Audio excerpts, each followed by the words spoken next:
Derek is one of many diesels on Sir Topham Hatt's railway. Although, as some may know, he tends to have teething troubles. One morning, Derek was resting in a siding when Sir Topham Hatt arrived. Bill and Ben have been called to the big station to help with the shunting work. And while they are away, I would like you to work at the quarry. Yes, sir, said Derek. Thank you, Derek. Dennis should be waiting for you. I expect you two to do well together. Yes, sir, we will, sir, replied Derek. And he set off for the quarry.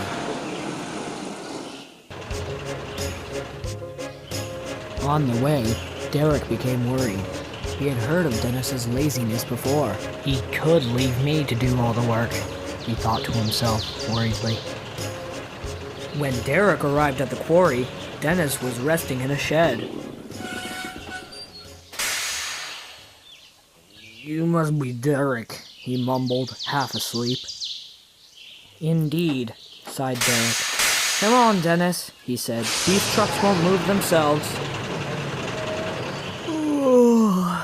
Sometimes I wish they could, he mumbled. Then he inched away from his shed.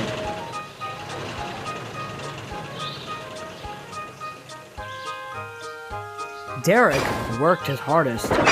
By the time he had shunted all of the vans, Dennis had only started shunting a couple of trucks.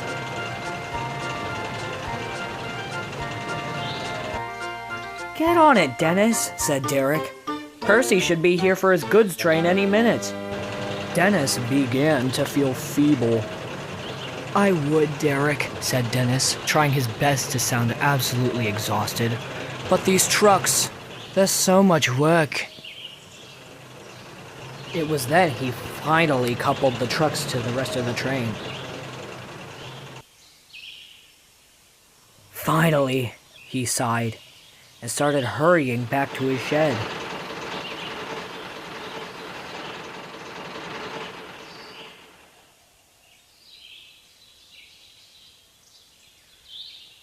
Derek pulled up in the yard alongside the sheds.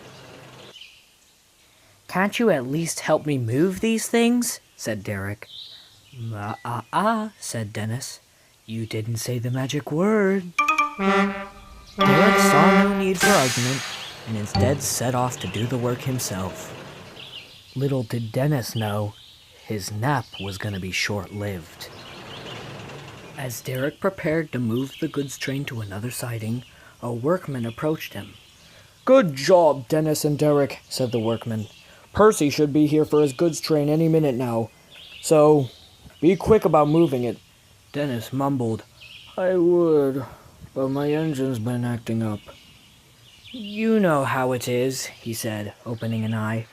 All the old quarry dust in the system and whatnot. So Derek simply smiled and continued moving the train. Soon, however, there was trouble. He began to feel ill. My engine feels funny, he said. He was running short of breath. Oh dear. Oh dear. And with a loud bang, he felt himself slowing down. Derek felt himself go slower and slower until he stopped just before he could clear the points. Derek's crew tried and tried to get him started again so that he could move the train just a little further. But unfortunately, he couldn't budge no matter how hard they tried. And just when they thought it couldn't get any worse...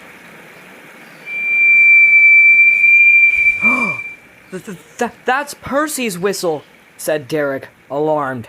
Sure enough, Percy came puffing into the yards for his goods train. Help! cried Derek. Dennis grunted, starting to wake up.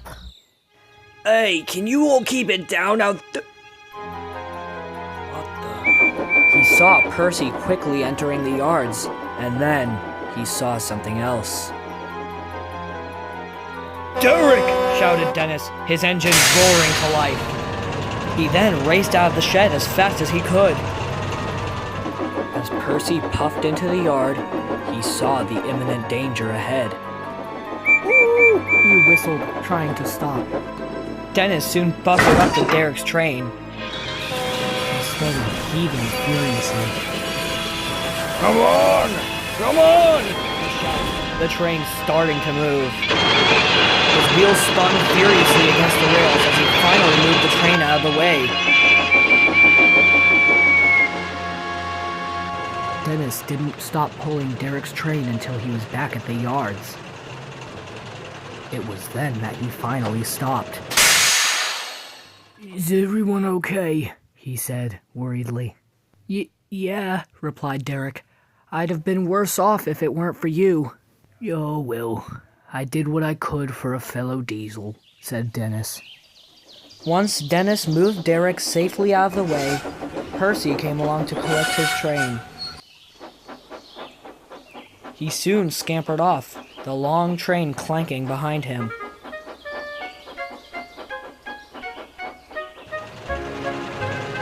Soon, Dennis arrived alongside Derek. You feeling any better? He asked.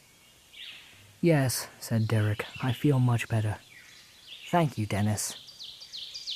"Well, we couldn't let you be out of service, could we?" Indeed not, laughed Derek. Later, the twins came home, along with a very cross Sir Topham Hatt. You naughty engine, He shouted. your laziness and lies have nearly cost poor Percy and Derek an accident. I now see why some call you the lazy diesel. "I know, sir. I'm sorry, sir. He did save me though, sir, said Derek. Indeed, Said Sir Topham Hatt considerately. very well then, Dennis. You shall remain on my railway. Dennis and Derek were thrilled. However, Dennis's actions were not without consequence. He was to remain in the yards until he Shunted trucks longer than he rested. Dennis didn't mind though, because now he would see more of his new friend, Derek.